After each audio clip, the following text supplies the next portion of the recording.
नमस्कार, मैं हूं पंकज झा और आप मेरे साथ देख रहे हैं अनकट। बात करते हैं प्रधानमंत्री की। प्रधानमंत्री नरेंद्र मोदी की नहीं, उन नेताओं की जिनके मन में प्रधानमंत्री बनने के ख्वाब हैं, सपने हैं और लोकतंत्र में जो भी राजनीति में है उसको प्रधानमंत्री बनने के सपने देखने का अधिकार है और क्यों ना देखें। और जो लोग उस सपने को साकार करने के लिए कदम आगे बढ़ाते हैं उनके ही नसीब में सफलता मिलती है। हम बात प्रधानमंत्री की इसीलिए कर रहे हैं क्योंकि एक आवाज उठी है नीतीश कुमार को लेकर। वो दिल्ली आए, जेडीयू की राष्ट्रीय कार्यकारिणी की बैठक थी। जैसे ही वो जंतर मंतर पर पार्टी ऑफिस की तरफ सीढ़ियों पर कदम बढ़ा रहे थे तो जेडीयू के जो समर्थक और कार्यकर्ता थे वो कह रहे थे अगला प्रधानमंत्री कैसा हो, नीतीश कुमार जैसा हो। ये नारा बहुत पुराना है। नीतीश की जगह लोग अपने अपने मन में अपने नेता की छवि और नाम फिट कर लेते हैं। बात यहीं खत्म नहीं हुई।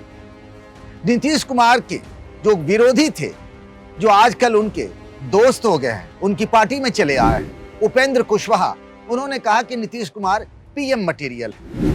ये सवाल जब नीतीश कुमार से पटना में एयरपोर्ट पर पूछा गया तो मुस्कुराते हुए उन्होंने कहा, अरे ये सब हमको कहां से बनना है। उन्होंने इस सवाल को खारिज कर दिया। वैसे जो रामकृपाल यादव हैं, जो बीजेपी के सांसद हैं बिहार से, उन्होंने कहा कि मोदी अभी प्रधानमंत्री हैं, नरेंद्र मोदी भी सीट खाली कहां हुई, इस बात पर बहस क्यों।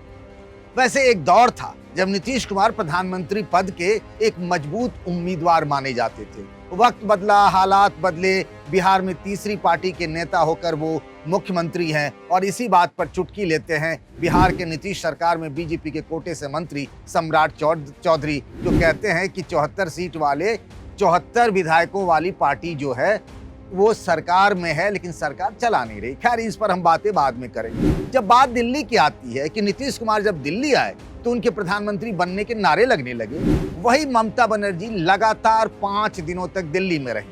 दिल्ली के बाद वो कोलकाता चली गई, लेकिन अपने पीछे बहुत सारे सवाल छोड़ गई हैं। उनमें से कुछ सवालों के जवाब मिल गए हैं और कुछ सवालों के जवाब अभी भविष्य के गर्त में है। ममता बनर्जी, उनकी नजर है प्रधानमंत्री की कुर्सी पर, लेकिन वो बोल नहीं रही क्योंकि ये कहते हैं ना, दो बातें होती हैं कि इतिहास अपने को दोहराता है और दूसरी बात ये है कि इंसान अपनी गलतियों से सीखता है। ममता बनर्जी ने जो गलती की थी 2019 में, उन गलतियों को सीखते हुए ममता आगे बढ़ी। 2019 में याद करिए कोलकाता का वो ब्रिगेड परेड ग्राउंड, जहां पर सोनिया और राहुल को छोड़कर विपक्ष के बड़े बड़े दिग्गज नेताओं ने ममता बनर्जी के साथ मंच साझा किया था, लेकिन ये विपक्षी एकता चुनाव आते आते फुस हो गई और मोदी प्रचंड बहुमत से प्रधानमंत्री बन गए। वो बात अलग थी। ये वही मोदी हैं जब 2012 में तीसरी बार मुख्यमंत्री बने गुजरात के, तो धीरे धीरे इन्होंने दिल्ली कूच की तरफ अपने कदम बढ़ाए, जैसे ममता बनर्जी बढ़ा रही हैं। दोनों में बड़ी समानता है, एम से मोदी और एम से ममता। तो इसके अलावा यह है कि दोनों ही तीसरी बार मुख्यमंत्री बने। ममता बनर्जी बनी हैं अभी 2021 में, 2011 में रही, 2016 में रही और 2021 में वो प्रचंड बहुमत से, पहले से भी ज्यादा बहुमत से वो मुख्यमंत्री बनी हैं और धीरे धीरे वो भी दिल्ली की तरफ कदम बढ़ा रही हैं, बड़े सधे हुए अंदाज में। विपक्ष के अभी सबसे दमदार चेहरे के तौर पर ममता बनर्जी दिख रही हैं।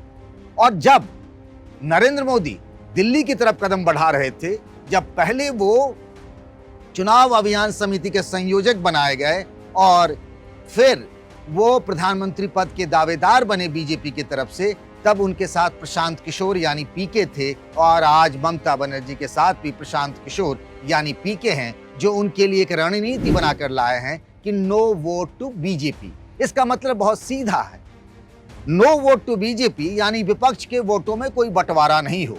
बंगाल में आपने देखा किस तरीके से लड़ाई बिल्कुल दो तरफा हो गई। ये जो कांग्रेस, लेफ्ट और फुरफुरा शरीफ वाले का एक गठबंधन बना था, वहां असदुद्दीन ओवैसी भी गए थे, किसी को जनता ने नहीं पूछा। मुकाबला सिर्फ आमने सामने का था, तृणमूल कांग्रेस और बीजेपी, और तृणमूल कांग्रेस बहुत भारी पड़ी। कुछ उसी तरीके से यहाँ नो वोट टू बीजेपी की एक रणनीति बनी है कि जिस सीट पर जो भी पार्टी बीजेपी के खिलाफ मजबूत है वो चुनाव लड़े।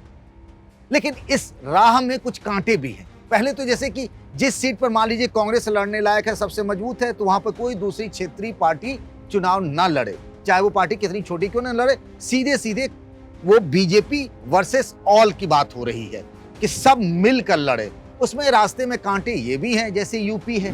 अब ये पसोपेश में है ममता बनर्जी कि यूपी में करें तो क्या करें। एक तरफ अखिलेश यादव हैं, दूसरी तरफ मायावती हैं, किसके साथ जाए। इसीलिए जब उनसे सवाल पूछा गया कि यूपी में क्या करेंगी आप, तो उन्होंने कहा बनारस, मथुरा, वृंदावन तो जाऊंगी, लेकिन अभी सोचा नहीं कि क्या करूंगी। बहुत कैच 22 सिचुएशन है एक तरीके से यूपी में। और इस तरह के धर्म संकट सिर्फ यूपी में ही नहीं है, कई और जगहों पर भी है। अब नवीन पटनायक का देख लीजिए, बीजू जनता दल जो उड़ीसा के सीएम हैं, चंद्रशेखर राव जो तेलंगाना के सीएम हैं, या जगन मोहन रेड्डी जो आंध्र प्रदेश के सीएम हैं। अब वहां कांग्रेस भी है, जगन मोहन की पार्टी भी है और बीजेपी भी है। अब कांग्रेस और जगन मोहन, इन दोनों में से किसी एक सीट पर बीजेपी के खिलाफ किसी एक ही को ही लड़ना है। अब ये बातचीत का मसौदा और एक सीट पर आकर के बातचीत कराने की जिम्मेदारी ममता बनर्जी ने अपने ऊपर ले ली है। जब इनसे पूछा गया, यही हाल उड़ीसा का भी है, नवीन पटनायक भी है, कांग्रेस भी, तो जब उनसे पूछा गया कि क्या करेंगे, तो उन्होंने कहा इन तीनों से मेरे बड़े अच्छे रिश्ते हैं, जब बातचीत होगी, आज वो बीजेपी के साथ खड़े हैं, एनडीए के साथ खड़े हैं, शायद कल को हमारे साथ आ जाए। ममता, मैं क्यों कह रहा हूं कि कल तक जो ये मुकाबला लग रहा था कि 2024 में तो मोदी के खिलाफ कुछ है ही नहीं, जैसे ही 2019 में नरेंद्र मोदी दोबारा प्रधानमंत्री बने और एक तरीके से माहौल होने लगा था कि 2024 में भी कोई मुकाबला दिख नहीं रहा मोदी के खिलाफ। अब तक यही लग रहा था जब तक बंगाल चुनाव के नतीजे नहीं आए थे। लेकिन जैसे ही बंगाल चुनाव के नतीजे आए, ममता बनर्जी एक मजबूत दमदार नेता, जिनकी वो आपने कई बार मंचों से सुना होगा कि एक पैर से मैं कोलकाता में खेला करूंगी और दूसरे पैर से दिल्ली में परिवर्तन करूंगी, तो उन्होंने साफ साफ कह दिया। तो वो जो एक दमदार छवि एक नरेंद्र मोदी की भी है, एक छवि फाइटर की ममता बनर्जी की भी है।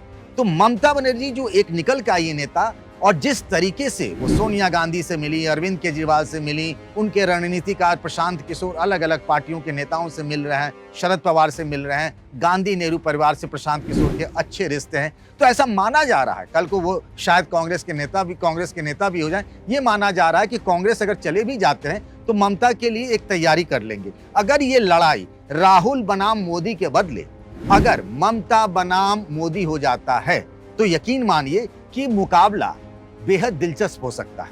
और अगर ये रणनीति बन गई, फॉर्मूला बन गया कि नो वोट टू बीजेपी, हालांकि कुछ राज्यों में भले ही कांटा फंस सकता है, लेकिन अगर आमने सामने की लड़ाई हो गई, तो यकीन मानिए कि जो लग रहा था कि 2024 बिल्कुल मोदी के लिए वॉक ओवर है, वैसा नहीं होने वाला है। और इसीलिए तृणमूल कांग्रेस के जो समर्थक हैं अभी से नारे तो लगा रहे हैं, अब की बार दीदी की सरकार, जैसे लगता था ना अब की बार मोदी की सरकार। लेकिन इस बार ना उनके पास लंबा समय, 3 साल का समय, वो फूंक फूंक कर रणनीति आगे बढ़ा सकती हैं। बीच बीच में नीतीश कुमार जैसी बातें, पीएम मटेरियल की बातें किसी और के लिए भी आ सकती, कोई और नेता के लिए भी आ सकता है। लेकिन एक तरीके से अगर वो सर्वमान्य नेता बनकर आ जाए, जैसा उन्होंने कहा, सबसे बड़ी बात होती है हिंदुस्तान की पॉलिटिक्स में चेहरों पर लड़ाई होती है। प्रशांत किशोर इसके बहुत वो माने जाते हैं, एक्सपर्ट माने जाते हैं, कैसे चेहरे को प्रोजेक्ट करना है। लालू और नीतीश भी मिले ना, तो उन्होंने चेहरे को इस तरीके से प्रोजेक्ट किया कि दोनों बराबर के लगे, बड़े भाई छोटे भाई दोस्त की तरह, एकदम बिल्कुल एक रथ के 2 पहिए की तरह। अरविंद केजरीवाल के साथ उन्होंने यही किया, जगन मोहन के साथ उन्होंने यही किया, ममता बनर्जी के साथ यही किया। तो वो जो एक लोगों के मन में एक सवाल है कि मोदी के खिलाफ वो चेहरा कौन, तो ममता बनर्जी खुद ही कहती है जब समय आएगा तो हिंदुस्तान की जनता ना चेहरा खुद ब खुद पेश कर देगी। ऐसा होता रहा है हिंदुस्तान की राजनीति में, आप सब तो जानते हैं, कई कहानियां ऐसी हो चुकी हैं, वो चेहरे आगे आ जाते हैं। पहला एजेंडा ये है कि नो वोट टू बीजेपी, यानी बीजेपी के खिलाफ विपक्ष के वोटों का बंटवारा नहीं हो। ये रणनीति बनाने में अगर कामयाब रह गई ममता, तो यकीन मानिए अगला लोकसभा चुनाव बेहद दिलचस्प होगा।